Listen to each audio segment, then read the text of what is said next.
ਸਤਿ ਸ਼੍ਰੀ ਅਕਾਲ ਜੀ। ਟੀਵੀ ਪੰਜਾਬ ਲਈ ਮੈਂ ਦਵਿੰਦਰ ਕੌਰ।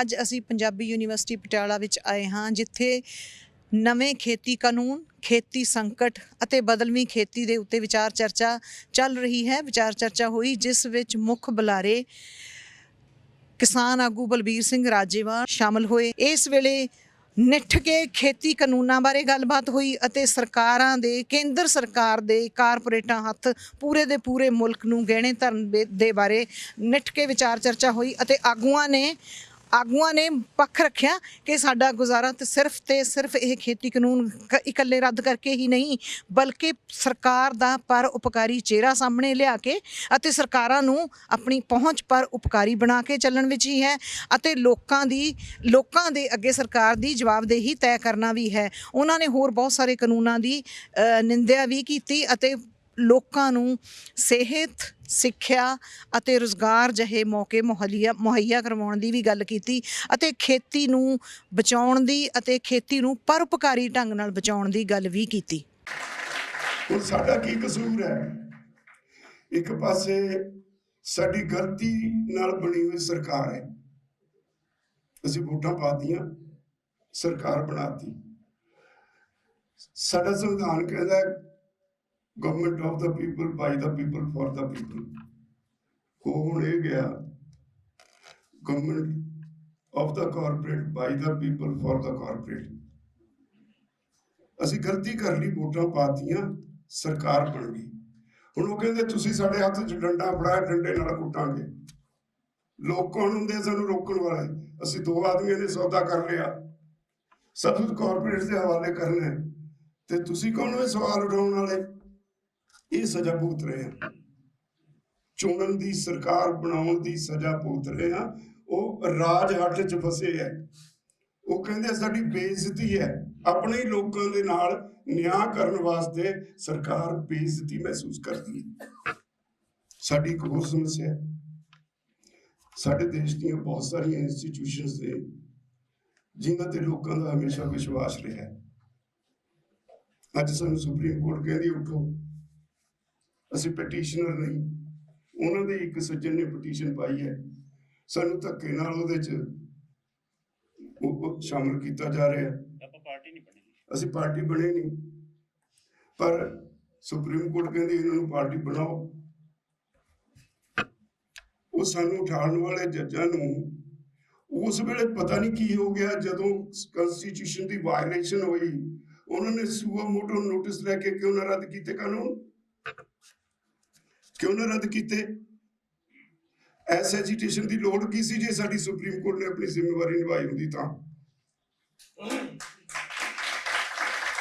ਸੁਪਰੀਮ ਕੋਰਟ ਬੁਰੀ ਤਰ੍ਹਾਂ ਫੇਲ ਹੋਈ ਕਿਉਂਕਿ ਇਸ ਸਰਕਾਰ ਨੇ ਸਾਡੀਆਂ ਨਾਮਵਰ ਜਿਨ੍ਹਾਂ ਤੇ ਮਾਣ ਕਰਿਆ ਕਰਦੇ ਸੀ, ਉਹਨਾਂ ਸਾਰੀਆਂ ਇੰਸਟੀਟਿਊਸ਼ਨਸ ਦਾ ਪੱਠਾ ਬਿਠਾਤਾ। ਸਭ ਤੋਂ ਉੱਤੇ ਸੁਪਰੀਮ ਕੋਰਟ ਹੈ, ਸੁਪਰੀਮ ਕੋਰਟ ਦਾ ਪੱਠਾ ਬਿਠਾਤਾ। ਇਹ ਤੋਂ ਬਿਨਾਂ ਬਾਕੀ ਸਾਰੇ ਦੇਸ਼ ਵਿੱਚ ਇਸ ਤਰ੍ਹਾਂ ਦੇ ਫੈਸਲੇ ਲਏ ਜਾ ਰਹੇ ਨੇ ਜਿਹਦੇ ਨਾਲ ਮੈਨੂੰ ਲੱਗਦਾ ਹੈ ਬਹੁਤ ਸਮਾਂ ਨਹੀਂ ਲੱਗਣਾ, ਇਹ ਅੰਦੋਲਨ ਭਾਵੇਂ ਫੈਸਲਾ ਹੋ ਜਾਏ, ਅਨਾਰਕੀ ਫੈਲ ਜਾਏਗੀ। ਤੁਸੀਂ ਸਰਕਾਰ ਹੋ, ਅਸੀਂ ਆਪਣੇ ਨੁਮਾਇੰਦੇ ਚੁਣ ਕੇ ਭੇਜਦੇ ਹਾਂ ਪਾਰਲੀਮੈਂਟ 'ਚ ਤੇ ਅਸੈਂਬਲੀ 'ਚ। ਉਹਨਾਂ ਦਾ ਮੁੱਢਲਾ ਕੰਮ ਇਹ ਹੁੰਦਾ ਹੈ ਵੀ ਆਪਣੇ ਲੋਕਾਂ ਲਈ ਇਹੋ ਜਿਹੇ ਕਾਨੂੰਨ ਬਣਾਓ, ਇਹੋ ਜਿਹੀਆਂ ਨੀਤੀਆਂ ਬਣਾਓ ਜਿਹਦੇ ਨਾਲ ਲੋਕਾਂ ਨੂੰ ਸੁੱਖ ਨਾਲ ਜ਼ਿੰਦਗੀ ਜਿਉਣ ਦਾ ਮੌਕਾ ਮਿਲ ਜਾਏ, ਤਰੱਕੀ ਕਰਨ। ਮੈਨੂੰ ਅੱਜ ਅਫਸੋਸ ਨਾਲ ਕਹਿਣਾ ਪੈਂਦਾ, ਜਦੋਂ ਮੈਂ ਵਾਚ ਕਰਦਾ, ਦੇਖਦਾ, ਘੋਖਦਾ, ਸਾਡੀ ਪੰਜਾਬ ਅਸੈਂਬਲੀ ਦੇ MLA ਅੱਜ ਵੀ ਇਹਨੂੰ ਘੋਖਣ ਨੂੰ ਤਿਆਰ ਨਹੀਂ, ਆਉਂਦਾ ਹੀ ਕੱਖ ਨਹੀਂ। ਕਾਨੂੰਨਾਂ ਦੀ ਸਮਝ ਹੀ ਨਹੀਂ ਕਿ ਕੀ ਕਾਨੂੰਨ ਬਣਿਆ। ਮੈਨੂੰ ਬੁਲਾ ਕੇ ਪਾਰਟੀਆਂ ਕਹਿਣ ਵੀ ਸਾਡਾ ਗਰੁੱਪ ਬੈਠਾ MLA ਦਾ, ਇਹਨੂੰ ਦੱਸ ਕੇ ਜਾਏ ਇਹਨਾਂ ਦੇ ਵਿੱਚ ਕੀ ਹੈ। ਜਿਵੇਂ ਉਗਰਾਹਾਂ ਸਾਹਿਬ ਨੇ ਕਿਹਾ, ਪੜ੍ਹਿਆ ਤਾਂ ਮੈਂ ਵੀ ਬਹੁਤਾ ਨਹੀਂ, ਪਰ ਮੈਨੂੰ ਉਹਨਾਂ ਨੂੰ ਪੜ੍ਹਾਉਣ ਜਾਣਾ ਪੈਂਦਾ ਹੈ। ਜੇ ਇਹੋ ਜਿਹੇ ਲੋਕ ਅਸੀਂ ਚੁਣ ਕੇ ਭੇਜਦੇ ਜਿਹੜੇ ਸਵੇਰ ਤੇ ਸ਼ਾਮ ਤੇ ਲੋਕਾਂ ਦੀਆਂ ਮੁਸ਼ਕਲਾਂ ਤੇ, ਲੋਕਾਂ ਦੀ ਨਬਜ਼ ਤੇ ਹੱਥ ਰੱਖਣ ਦੀ ਬਜਾਏ ਇਹ ਸੋਚਣ ਵੀ ਮਾਈਨਿੰਗ 'ਚ ਪੈਸੇ ਬਹੁਤ ਨੇ, ਸ਼ਰਾਬ ਦੇ ਠੇਕਿਆਂ 'ਚ ਪੈਸੇ ਬਹੁਤ ਨੇ। ਪਿਛਲੇ ਦਿਨੀ ਨਾ ਅਸੀਂ ਇੱਕ ਉੱਥੇ ਲੋਕਾਂ ਨੂੰ ਅੰਦੋਲਨ ਵਿੱਚ ਐਂਗੇਜ ਰੱਖਣਾ ਹਰ ਵੇਲੇ ਬਹੁਤ ਜ਼ਰੂਰੀ ਹੁੰਦਾ ਹੈ। ਵਿਹਲਾ ਦਿਮਾਗ ਸ਼ੈਤਾਨ ਦਾ ਚਰਖਾ, ਇਹ ਕੁਛ ਨਾ ਕੁਛ ਪੁੱਠਾ ਸਿੱਧਾ ਸੋਚਦਾ ਰਹਿੰਦਾ ਹੈ। ਤੇ ਲੋਕਾਂ ਨੂੰ ਅਸੀਂ ਕਦੇ ਕੋਈ ਮਨੋਰੰਜਨ ਦਾ ਪ੍ਰੋਗਰਾਮ ਦੇ ਦਿੰਦੇ ਹਾਂ। ਅਸੀਂ ਇੰਟਰਨੈਸ਼ਨਲ ਲੈਵਲ ਦਾ ਕਬੱਡੀ ਟੂਰਨਾਮੈਂਟ ਕਰਾਇਆ। ਉਹ ਕਬੱਡੀ ਟੂਰਨਾਮੈਂਟ 'ਚ ਇੱਕ ਕਿਸੇ NRI ਨੇ 5 ਲੱਖ ਰੁਪਏ ਦਾ ਪ੍ਰਾਈਜ਼ ਦਿੱਤਾ, ਫਸਟ ਪ੍ਰਾਈਜ਼। ਇੱਕ ਸੈਕੰਡ ਪ੍ਰਾਈਜ਼ ਕਿਸੇ ਨੇ 3 ਲੱਖ ਦਾ ਦਿੱਤਾ। ਉਹ ਜਿਨ੍ਹਾਂ ਨੇ ਦੇਣਾ ਸੀ, ਜਿਨ੍ਹਾਂ ਦੇ ਹੱਥੀਂ ਦੇਣਾ ਸੀ, ਉਹ ਮੇਰੇ ਕੋਲ ਆ ਗਏ ਵੀ ਅਸੀਂ ਪ੍ਰਧਾਨ ਜੀ ਤੁਹਾਡੇ ਹੱਥੋਂ ਇਨਾਮ ਦਵਾਉਣਾ ਹੈ। ਅਸੀਂ ਬੈਠੇ ਰਹੇ, ਘੰਟਾ ਗੱਲਾਂ ਕਰਦੇ ਰਹੇ। ਇੱਕ ਮੈਨੂੰ ਵਿੱਚੋਂ ਕਹਿੰਦਾ ਵੀ ਪ੍ਰਧਾਨ ਜੀ ਤੁਹਾਨੂੰ ਇੱਕ ਗੱਲ ਦੱਸਣੀ ਹੈ, ਬਹੁਤ ਰੌਲਾ ਬਹੁਤ ਪੈਂਦਾ ਮਾਈਨਿੰਗ ਦਾ। ਮੈਂ ਮਾਈਨਿੰਗ ਨਾਲ ਜੁੜਿਆ ਹੋਇਆ ਬੰਦਾ, ਮੈਂ ਰੋਪੜ ਜ਼ਿਲ੍ਹੇ ਦਾ। ਕਹਿੰਦਾ ਰੋਪੜ ਜ਼ਿਲ੍ਹੇ 'ਚ ਮਾਈਨਿੰਗ ਤਾਂ ਜਿਹੜੀ ਹੁੰਦੀ ਆ ਅਲੱਗ, 2000 ਟਰੱਕ ਉੱਪਰੋਂ ਪਹਾੜ ਤੋਂ ਰੋਜ਼ ਆਉਂਦਾ ਹੇਠਾਂ। ਉਹਦੇ 'ਚ ਛੋਟੇ ਛੋਟੇ ਗੋਲ ਗੋਲ ਜਿਹੇ ਪੱਥਰ ਹੈ ਜੇ ਕੁਛ ਆਉਂਦਾ ਹੈ। ਕਹਿੰਦਾ ਉਹ 8,000 ਰੁਪਇਆ ਫੀ ਟਰੱਕ ਗੁੰਡਾ ਟੈਕਸ ਲੈਂਦੇ ਨੇ। ਮੈਂ 1 ਕਰੋੜ 60 ਲੱਖ ਰੁਪਇਆ ਗੁੰਡਾ ਟੈਕਸ ਰੋਜ਼ ਦਾ ਇੱਕ ਜ਼ਿਲ੍ਹੇ 'ਚ। ਆਹ ਤਾਂ ਸੋਚ ਆ ਗਈ ਸਾਡੇ MLA ਦੇ ਮਨ 'ਚ। ਇਹ ਰਹਿੰਦਾ ਵੀ ਮਾਈਨਿੰਗ ਬਹੁਤ ਵਧੀਆ ਤਰੀਕਾ ਲੁੱਟ ਲੋ, ਕੁਦਰਤ ਨੇ ਬਖਸ਼ਿਆ ਪੰਜਾਬ ਨੂੰ, ਇਹ ਪੰਜਾਬ ਦੇ ਲੋਕਾਂ ਦੇ ਨਹੀਂ ਖਰਚ ਹੋਣਾ ਚਾਹੀਦਾ, ਮੇਰੇ ਘਰ ਹੋਣਾ ਚਾਹੀਦਾ। ਸਾਡੇ MLA ਨੂੰ ਇਹ ਫਿਕਰ ਹੈ ਵੀ ਸ਼ਰਾਬ ਦੇ ਕਿੰਨੇ ਠੇਕੇ ਨੇ ਮੇਰੇ ਕੋਲ ਕਿੰਨੇ ਬੱਸਾਂ ਦੇ ਰੂਟ ਨੇ। ਲੋਕਾਂ ਦੀ ਤਾਂ ਚਿੰਤਾ ਹੀ ਕੋਈ ਨਹੀਂ। ਇਹੀ ਹਾਲ ਤੁਹਾਡੇ MPs ਦਾ। ਤੁਹਾਡੇ MP ਉੱਥੇ ਕੀ ਹੈ ਜੀ, ਹਰੇਕ ਪਾਰਟੀ ਨੇ ਹੁਣ ਬੋਲੀ ਰੱਖੇ ਹੋਏ। ਇੱਕ ਬੰਦਾ ਇਸ਼ਾਰਾ ਕਰਦਾ ਹੈ ਜਦ ਬਾਕੀ ਦੇ ਹੋਏ ਹੋਏ ਹੋਏ ਹੋਏ ਆ ਕਰਦੇ ਨੇ। ਪਾਰਲੀਮੈਂਟ 'ਚ ਕੁਝ ਨਹੀਂ ਹੁੰਦਾ। ਅਸੀਂ ਉਹਨਾਂ ਨੂੰ ਇਹੀ ਦੱਸਣ ਲਈ ਆਪਣੀ ਪਾਰਲੀਮੈਂਟ ਚਲਾਈ, ਦੱਸਿਆ ਪਾਰਲੀਮੈਂਟ 'ਚ ਮੁੱਦਿਆਂ ਤੇ ਬਹਿਸ ਕਰਕੇ ਆਮ ਲੋਕਾਂ ਨੇ। ਇੱਥੇ ਤੁਹਾਡੇ ਵੀ ਮੈਡਮ ਗਏ ਸੀ ਉੱਥੇ ਸ਼ਾਮਲ, ਉਹਦੇ ਵਿੱਚ ਹੋਣ 'ਚ ਹਰ ਰੋਜ਼ ਨਵੇਂ ਮੁੱਦੇ ਹੁੰਦੇ ਸੀ। ਉਹਨਾਂ ਤੇ 200 ਸਾਥੀ ਸਾਡੇ ਜਾਂਦੇ ਸੀ ਜਿਨ੍ਹਾਂ ਨੂੰ ਅਸੀਂ ਆਪਣੇ MP ਕਹਿੰਦੇ ਸੀ। ਹਰ ਰੋਜ਼ ਬਹਿਸ ਹੁੰਦੀ ਸੀ, ਸਾਰੀ ਦੁਨੀਆ 'ਚ ਰਿਪੋਰਟ ਹੁੰਦੀ ਸੀ, ਸਾਡੇ ਪਾਰਲੀਮੈਂਟ ਵਿੱਚ ਹੋਏ ਹੁੰਦੀ ਸੀ। ਜੇ ਇੰਨੇ ਗੰਭੀਰ ਲੋਕਾਂ ਨੂੰ ਚੁਣ ਕੇ ਭੇਜੋਗੇ ਤਾਂ ਫਿਰ ਇਹੋ ਜਿਹੇ 3 ਨਿਕਾਹਾਂ ਨੂੰ 30 ਕਾਨੂੰਨ ਆਉਣਗੇ।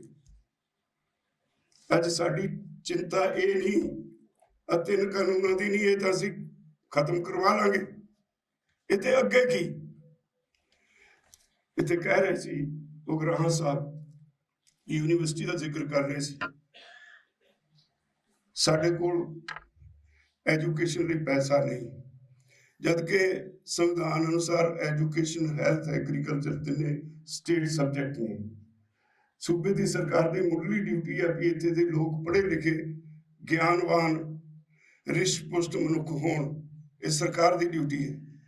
ਸਿਹਤਮੰਦ ਮਨੁੱਖ ਹੋਣ, ਸਰਕਾਰ ਦੀ ਡਿਊਟੀ ਹੈ ਇੱਦਾਂ ਦੇ ਮਨੁੱਖ ਪੈਦਾ ਕਰਨਾ। ਇੱਦਾਂ ਦੇ ਮਨੁੱਖ ਹੋਣ ਜਿਹੜੇ ਆਪੋ ਆਪਣੇ ਕੰਮ ਵਿੱਚ ਨਿਪੁੰਨ ਹੋਣ, ਇੱਦਾਂ ਦੇ ਹਾਲਾਤ ਪੈਦਾ ਕਰਨਾ।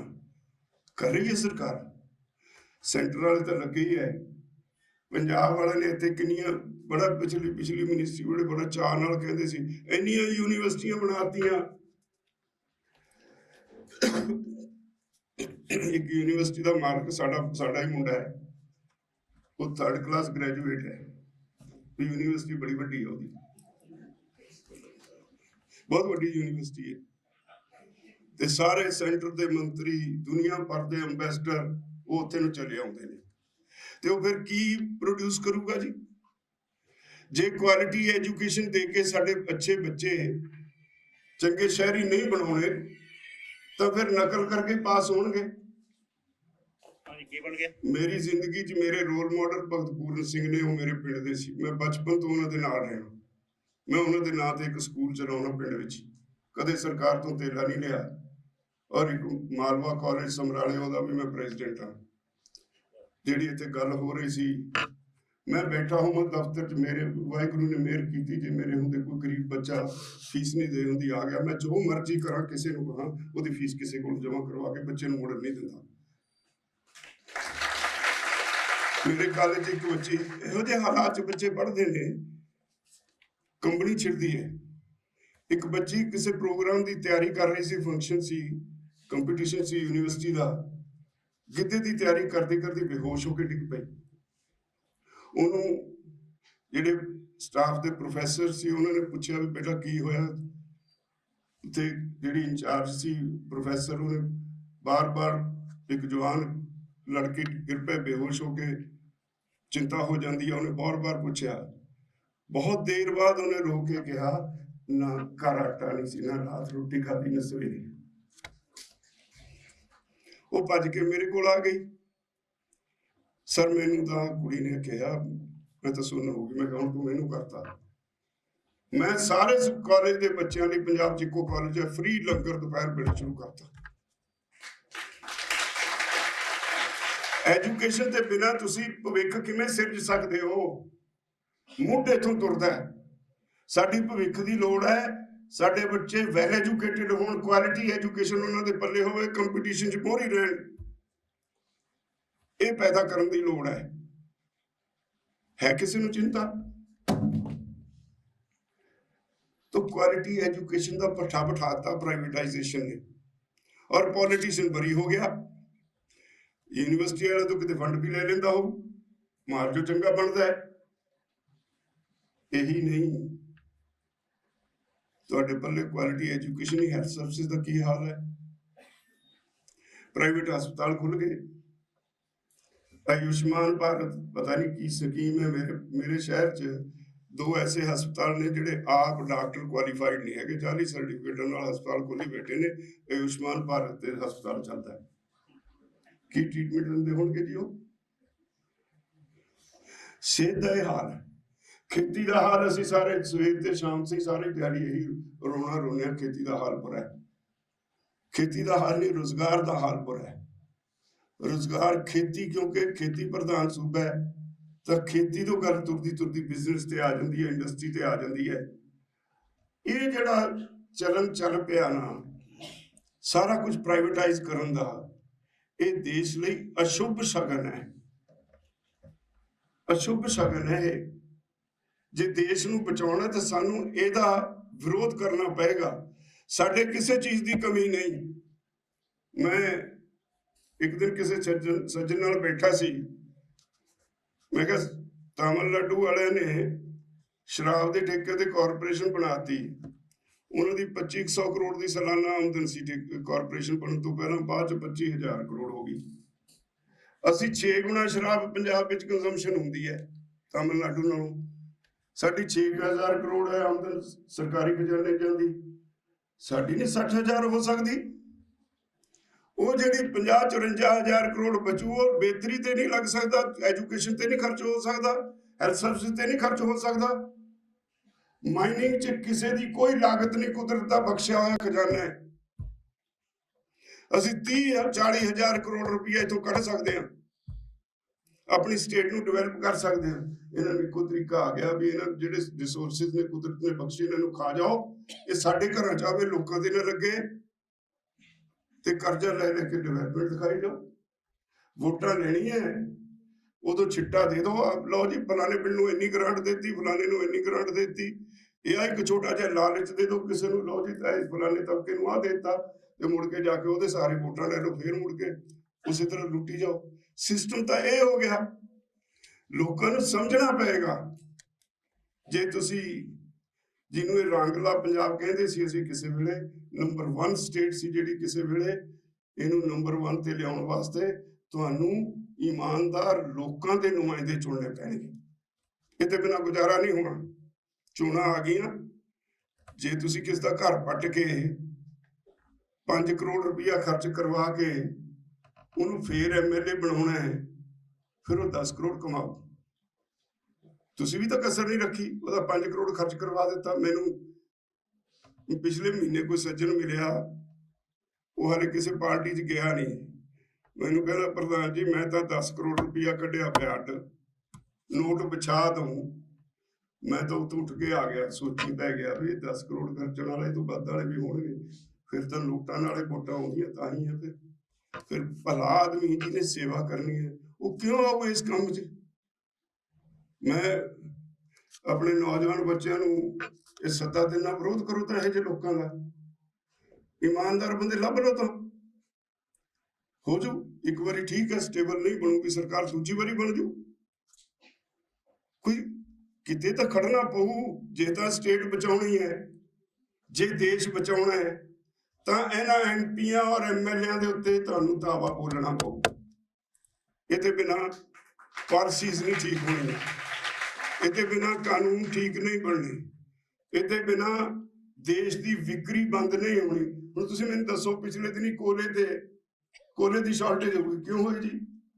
ਕੋਲ ਮਾਈਨਸ ਅਡਾਨੀ ਦੀਆਂ ਉਹਨੇ ਪ੍ਰੋਡਕਸ਼ਨ ਬੰਦ ਕਰਤੀ ਆਪਣੇ ਆਪ, ਡਰਾਮਾ ਜਿਹਾ ਕਰਕੇ ਕੋਲੇ ਦੀ ਸਪਲਾਈ ਬੰਦ ਕਰਤੀ। ਅਸਲ ਵਿੱਚ ਕੋਲ ਸੈਕਟਰ ਤੇ ਹੁਣ ਕਬਜ਼ਾ ਕਰਨਾ ਚਾਹੁੰਦਾ ਹੈ, ਇਹਦੇ ਪਿੱਛੇ ਕੋਲ ਸੈਕਟਰ ਤੇ ਕਬਜ਼ੇ ਦੀ ਭਾਵਨਾ ਹੈ।